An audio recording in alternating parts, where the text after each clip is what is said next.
11/Romawi/2018. Hal tersebut adalah sangat bertentangan dan tidak bersesuaian dengan hukum. 4. Bahwa merujuk pada ketentuan pasal 18 ayat 1 dan 2 Undang-Undang Nomor 16 Tahun 2001 yang menyebutkan ayat 1, perubahan anggaran dasar hanya dapat dilaksanakan berdasarkan keputusan rapat pembina.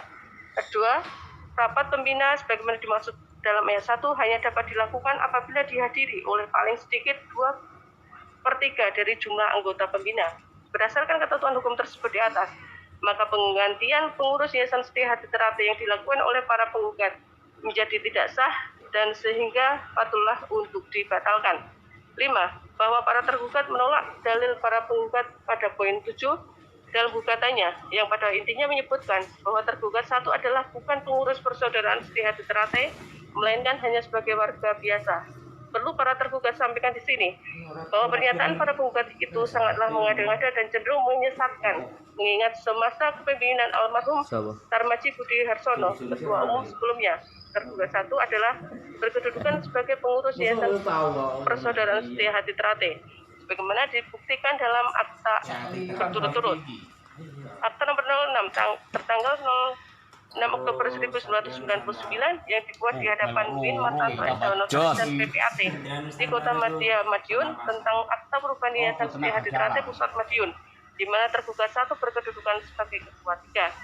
Akta nomor 87 tertanggal 10 Oktober 2014 yang dibuat di hadapan Ahmad Muhammad Ali Fauzi SH Notaris dan PPAT di Kabupaten Madiun tentang pendirian Yayasan Setia Hati Ternate satu berkedudukan sebagai anggota Dewan Pembina Yayasan Setia Hati Ternate.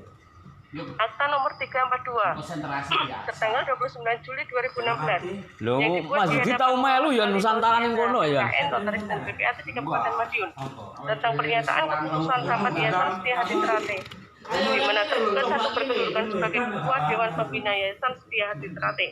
Akta nomor 10 tanggal 18 November 2017 yang dibuat di hadapan Martia Esa Notaris di Bantul tentang pernyataan keputusan rapat Yayasan Setia Hati Ternate, di mana tergugat satu berkedudukan sebagai ketua Dewan Pembina Yayasan Setia Hati Ternate.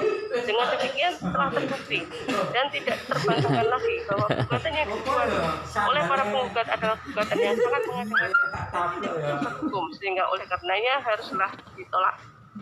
6.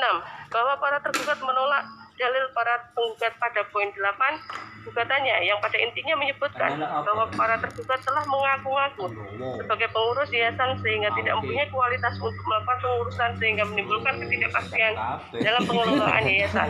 Hal tersebut adalah upaya dari para penggugat untuk memutarbalikkan fakta hukum yang terjadi sebenarnya.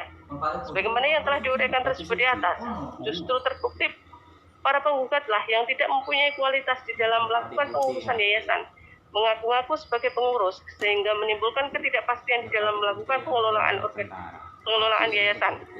Dengan demikian, sudah sepatutnya dalil para penggugat ini untuk dikesampingkan dan tidak perlu dijadikan pertimbangan oleh majelis hakim yang memeriksa, menangani, dan mengadili perkara hukum.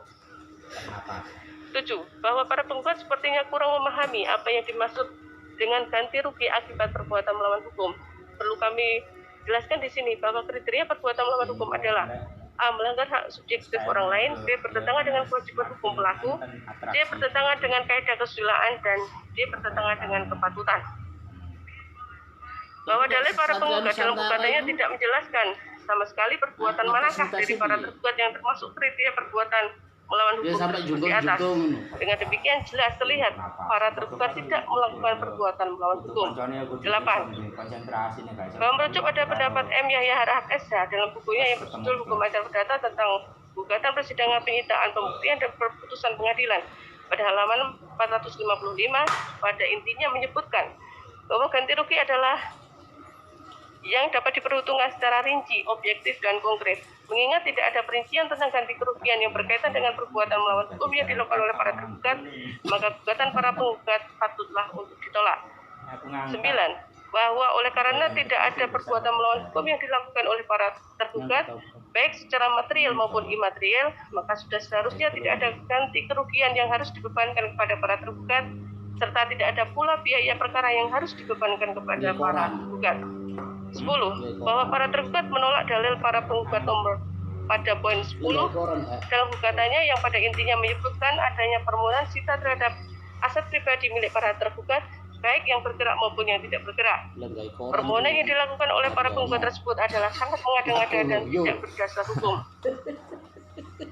Aku tahu dihubung. 11. Bahwa merujuk pada pendapat M. Yahya Harahap dalam bukunya yang berjudul Hukum Acara Perdata tentang gugatan persidangan penyitaan pembuktian dan putusan pengadilan pada halaman 291 menyebutkan permintaan sita yang diajukan secara umum terhadap semua atau sebagian harta kekayaan tergugat dianggap tidak memenuhi syarat tanpa menyebut satu persatu barang apa yang hendak disita. Permintaan sita yang demikian tidak terang sebab tidak diketahui persis